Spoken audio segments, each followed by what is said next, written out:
अरख के बेरा भइल चलन घाट प पूजन करे।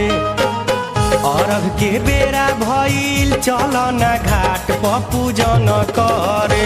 ओ दर्शन करे पटना के छठ घाट प पूजन करे कि अपना छठी मैया के दर्शन करे।